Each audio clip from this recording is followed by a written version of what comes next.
Hoje é dia de acolhimento da peça do orçamento federal, da lei de diretrizes, seguindo a lei de diretrizes orçamentárias, hoje a lei que regula o orçamento de 2022. Fica pendente a questão dos precatórios, agora sob a responsabilidade do trio, presidente da Câmara, presidente do Senado, presidente do STF, com a ajuda do Conselho Nacional de Justiça, que procura equacionar o grande problema do pagamento de 89 bilhões de reais para 2022 e item referente aos precatórios devidos pela União a prefeitos, a estados, as prefeituras, estados e cidadãos privados nacionais. Hoje, um dia fundamental, pois, para determinar as expectativas gerais do mercado sobre a solução que poderá ser encontrada tanto para o orçamento, incluindo o Auxílio Brasil, quanto os precatórios, ainda em dúvida sobre a maneira de equacioná-los sem furar o teto dos gastos previstos em 2016.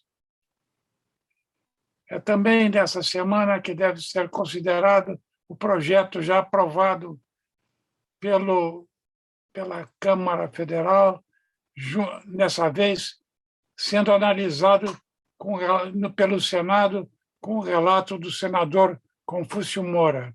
Espera-se a aprovação com ressalvas do projeto aprovado pela Câmara. Esse projeto tem como fundamental a criação de três programas de reinserção dos trabalhadores no sistema formal, entre eles o serviço de voluntários, que prevê uma bolsa de R$ 125 para a qualificação do trabalho.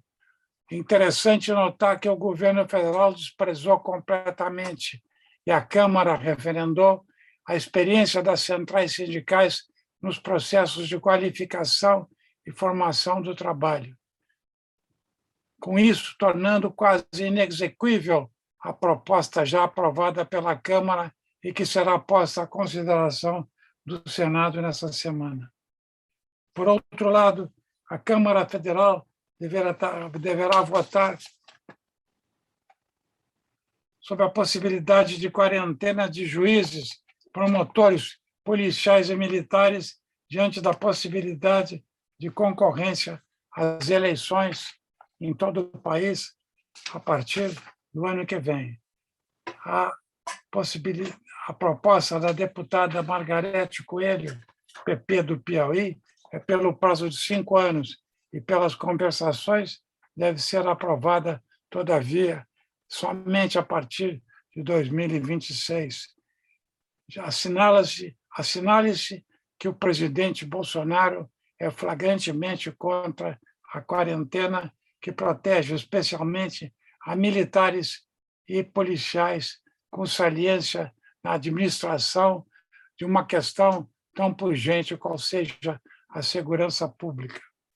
No mais, há que se destacar a presença dos indígenas em Brasília, dos povos primitivos originários em Brasília, conseguindo juntar 170 nações indígenas no protesto contra o marco institucional admitido pelas forças governistas e pelos setores ruralistas, mineradores e pela grilagem em geral. A questão ambiental recrudesce paralelamente a isso, mostrando que a presença dos povos indígenas nos territórios originários tem servido para a preservação do meio ambiente, que tem, nessas áreas, sido devastado em apenas 1,6% na última década, embora o território indígena seja de 12% do território nacional. A luta dos povos primitivos e pela não aceitação do marco institucional pelo STF. Em 2017, a Advocacia Geral da União, respondendo a pressões dos setores da agropecuária, baixou portaria instituindo somente os povos indígenas que estivessem em suas áreas originárias até 5 de outubro de 88, dia da promulgação da atual Constituição. Ficariam, assim, excluídas todas as demandas indígenas que não estivessem em seus territórios originais naquela precisa data.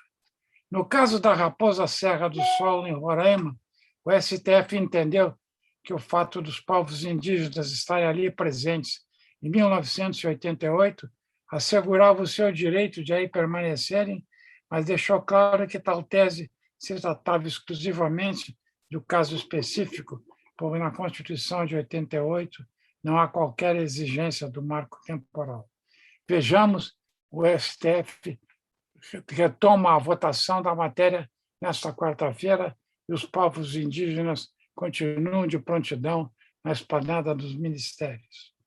No mais, segue-se a tensão enorme entre a opinião pública, através das suas manifestações de vontade nas pesquisas, as instituições empresariais, as instituições representativas como a Câmara e o Senado e o Executivo em função das atividades previstas para o dia 7 de setembro. Ressalta-se a importância do manifesto Fiesp-Febrapan, que foi já vazado ao público, embora sua formulação tenha sido postergada para depois do dia 7 de setembro. O manifesto já é conhecido e sublinha o isolamento do governo, do executivo governamental, frente às instituições de banqueiros econômicas, empresas econômicas em geral, incluindo o setor agrário, velho respaldo e sustentáculo do governo federal. Uma semana agitada e preparatória para atos ainda indefinidos na sua repercussão. É isso aí.